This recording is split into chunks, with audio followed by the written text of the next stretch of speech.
اور مسلم لیگ نون 18% کے ساتھ دوسرے نمبر پر ہے۔ اسی طرح اگر ہم ملتان کے حوالے سے بات کریں تو NA48 کے حوالے سے اگر ہم بات کریں تو تحریک انصاف 38% کے ساتھ پہلے نمبر پر اور مسلم لیگ نون 22% کے ساتھ دوسرے نمبر پر۔ ملتان کا حلقہ NA149 اگر اس کے حوالے سے ہم بات کریں تو وہاں پر تحریک انصاف 48% کے ساتھ پہلے نمبر پر اور مسلم لیگ نون 22% کے ساتھ دوسرے نمبر پر۔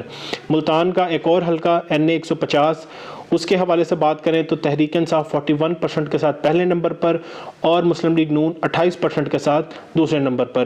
اور ملتان کا جو آخری حلقہ ہے اس کے حوالے سے بات کریں تو NA152 اس کے اندر تحریک انصاف 40% کے ساتھ پہلے نمبر پر اور مسلم لیگ نون 26% کے ساتھ دوسرے نمبر پر۔ اور اسی طرح ایک اور حلقہ NA106 ٹوبا ٹیک سنگھ اس کے حوالے سے بات کریں تو تحریک انصاف 45% کے ساتھ پہلے نمبر پر اور مسلم لیگ نون 34% کے ساتھ دوسرے نمبر پر۔ سرگودا جو کہ مسلم لیگ نون کا گڑھ سمجھا جاتا تھا، 2018 کے اندر مسلم لیگ نون نے وہاں پر تقریباً ساری نشستوں کے اوپر ہی کامیابی حاصل کی تھی۔ اگر اس کے حوالے سے بات کریں تو یہاں پر کلوز کانٹیسٹ ہوگا، تحریک انصاف یہاں پر 40% اور مسلم لیگ نون یہاں پر 39% کے ساتھ دوسرے نمبر پر ہے۔ اسی طرح کمالیہ NA107 کے حوالے سے بات کریں تو یہاں پر تحریک انصاف 48% کے ساتھ پہلے نمبر پر اور مسلم لیگ نون 29% کے ساتھ دوسرے نمبر پر۔ تو اسی طرح اگر آپ کے ساتھ مزید سرویز کے حوالے سے میں بات کروں تو اگر ہم ثوابی NA119 کے حوالے سے بات کریں تو یہاں پر 62% کے ساتھ تحریک انصاف پہلے نمبر پر اور مسلم لیگ نون یہاں پر 9% کے ساتھ دوسرے نمبر پر، اور تیسرے نمبر پر یہاں پر ANP ہے جو کہ 7% کے ساتھ ہے۔ اگر ہم ایک اور سروے کے حوالے سے بات کریں جو کہ ہے NA49 اٹک، یہاں پر تحریک انصاف 45% کے ساتھ پہلے نمبر پر ہے اور مسلم لیگ نون یہاں پر 28% کے ساتھ دوسرے نمبر پر ہے، اور یہاں پر ووٹ نہ دینے والوں کی تعداد کے اندر 19% آئی۔ اگر ہم ایک اور حلقے کے حوالے سے بات کریں تو یہاں پر NA62 بھاول نگر کے اندر تحریک انصاف 39% کے ساتھ پہلے نمبر پر اور مسلم لیگ نون یہاں پر 33% کے ساتھ دوسرے نمبر پر۔ اور NA14 جہاں پر مسلم لیگ نون کے قائد نواز شریف نے انتخاب لڑنا ہے، اس حلقے کے حوالے سے بات کریں تو یہاں پر انتہائی دلچسپ نتائج ہیں۔ تحریک انصاف 57% کے ساتھ پہلے نمبر پر اور مسلم لیگ نون 20% کے ساتھ دوسرے نمبر پر۔ اب یہی وجہ ہے کہ یہاں پر اعظم سوادی کے کاغذات نامزدگی کو منظور نہیں کیا گیا اور یہاں پر نواز شریف کو اکیلے دوڑانے کی کوشش کی گئی، لیکن تحریک انصاف نے یہاں پر ایک اور بیک اپ کینڈیڈیٹ رکھا ہوا ہے جو کہ نواز شریف کا مقابلہ کرے گا۔ اب دیکھنا یہ ہے کہ مانسہرہ کے اندر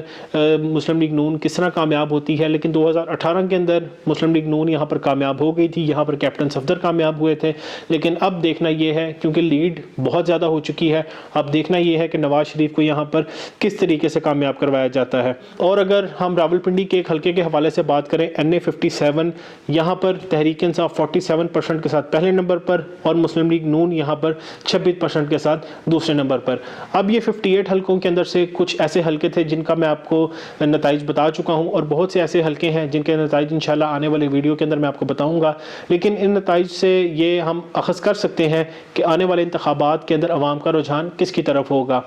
مسلم لیگ نون کی یہ مکمل طور پر کوشش تھی کہ تحریک انصاف کو انتخابات سے باہر کر دیا جائے۔ ان سرویز کے بعد آپ سمجھ سکتے ہوں گے کہ مسلم لیگ نون کی کیوں کوشش تھی کہ تحریک انصاف کو انتخابات سے باہر کر دیا جائے، کیونکہ ایک چیز واضح ہے، تمام سرویز یہ بتا رہے ہیں کہ آنے والے انتخابات کے اندر عوام صرف اور صرف عمران خان اور تحریک انصاف کو ووٹ دینا چاہتی ہے، اسی لیے ان کی کوشش ہے کہ تحریک انصاف کو انتخابات سے باہر کر دیا جائے، کیونکہ اگر تحریک انصاف حکومت میں آ گئی، عمران خان حکومت میں آ گئے تو ایک چیز واضح ہے کہ پاکستان کی سیاست ہمیشہ کے لیے تبدیل ہو کر رہ جائے گی، اور پاکستان کی سیاست کے اندر جس طرح کے معاملات آگے چلیں گے، مسلم لیگ نون، پیپلز پارٹی یا کوئی بھی جماعتیں ہیں وہ اس چیز کے لیے مکمل طور پر تیار نہیں ہے۔ ان کے لیے پاکستان کی سیاست کے اندر یہی چیز مانے رکھتی ہے کس طریقے سے پیسے کو لوٹا جائے، کس طریقے سے چوری کی جائے، عوام کے حق کے اوپر ڈاکہ مارا جائے، اور اگر ان کے خلاف کوئی آواز بلند کرے تو اس کو کس طریقے سے دبایا جائے۔ تو مسلم لیگ نون، پیپلز پارٹی اور باقی جماعتوں کی سیاست یہی ہے۔ اب تحریک انصاف ایک تیسری قوت بن کر اٹھی تھی، اس کو بھی کسی نہ کسی طریقے سے دبانے کی کوشش کی جا رہی ہے۔ اب تک تو ناکامی کا سامنا ہے،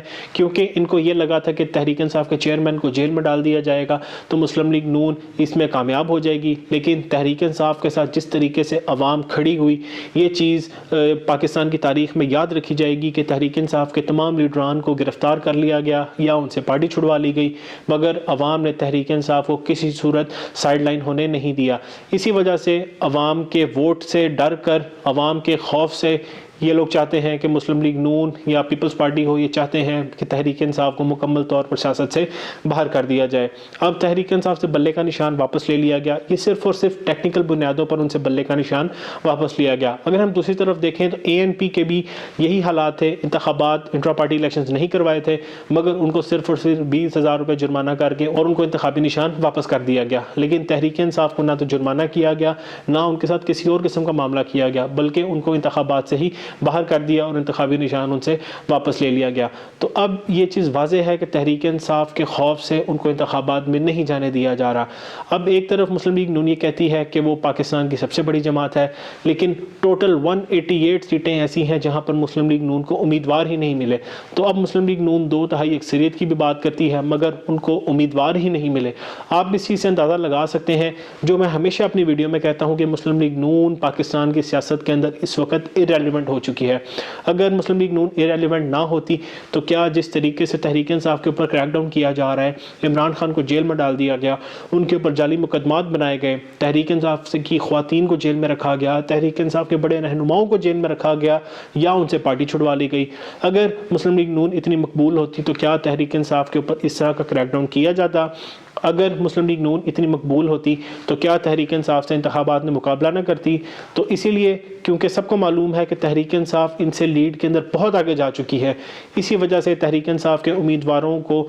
دستبردار کروایا جائے گا اور تحریک انصاف کی سیٹوں کو کم کرنے کی کوشش کی جائے گی، یا تو جو تحریک انصاف کے امیدوار الیکشنز کے بعد آزاد امیدوار جیتیں گے ان کو کسی نہ کسی طریقے سے پیسے کا لالچ دے کر اپنی پارٹی میں شامل کرنے کی کوشش کی جائے گی۔ حبیب اکرم کے مطابق تحریک انصاف اس وقت سینٹرل پنجاب جو کہ مسلم لیگ نون کا گڑھ سمجھا جاتا تھا، وہاں پر اس وقت بہت آگے ہے۔ تمام وہ حلقے جہاں پر 2018 کے اندر مسلم لیگ نون جیتی تھی، اب مسلم لیگ نون کو وہاں پر مشکلات کا سامنا ہے اور وہاں پر اب تحریک انصاف اکثریت حاصل رکھتی ہے۔ اگر ہم خیبر پختونخوا کے حوالے سے بات کریں، حبیب اکرم نے وہاں کے بھی سرویز کیے، ان کے مطابق تحریک انصاف وہاں پر بآسانی بہت سی نشستیں حاصل کر لے گی، بہت سی سے مراد اکثریت نشستیں حاصل کر لے گی۔ تحریک انصاف کے مقابلے میں خیبر پختونخوا کے اندر اس وقت کوئی بھی جماعت نہیں ہے، اگر وہ تمام جماعتیں اکٹھی بھی ہو جائیں تب بھی وہاں پر تحریک انصاف کو ہرانا مشکل سی بات ہے۔ اسی لیے اب تحریک انصاف کو انتخابات سے باہر کر دیا گیا، جو آزاد امیدوار ان کے الیکشن لڑیں گے ان کو یا تو دستبردار کروا دیا جائے گا یا انتخابات کے بعد ان کو پیسے کی آفر کر کے ان کو اپنے ساتھ ملانے کی کوشش کی جائے گی۔ جن 58 حلقوں کے اندر سرویز کیے گئے، اگر ان کے نتائج میں آپ کے ساتھ شیئر کروں تو ان کے اندر سے 52 حلقے ایسے ہیں جہاں پر تحریک انصاف بہت بڑی لیڈ سے آگے ہے، اور اگر ہم 6 حلقوں کے حوالے سے بات کریں تو وہاں پر مسلم لیگ نون لیڈ کر رہی ہے، اور بہت سے حلقے ایسے ہیں جہاں پر کلوز کانٹیسٹ ہے، لیکن اب تک جو 58 حلقوں کے نتائج ہمارے سامنے آئے ہیں ان کے اندر تحریک انصاف بھاری لیڈ کے ساتھ پہلے نمبر پر ہے۔ اب جتنے بھی سرویز آگے آئیں گے انشاءاللہ میں آپ کے ساتھ شیئر کروں گا، لیکن جتنے بھی سرویز میں نے آپ سے ابھی شیئر کیے اس کے اندر تحریک انصاف بہت بڑی لیڈ سے آگے ہے۔ تو یہی خطرہ ہے کہ کہیں تحریک انصاف کامیاب نہ ہو جائے، اور اسی لیے تحریک انصاف کو انتخابات سے باہر کرنے کی کوشش کی جا رہی ہے۔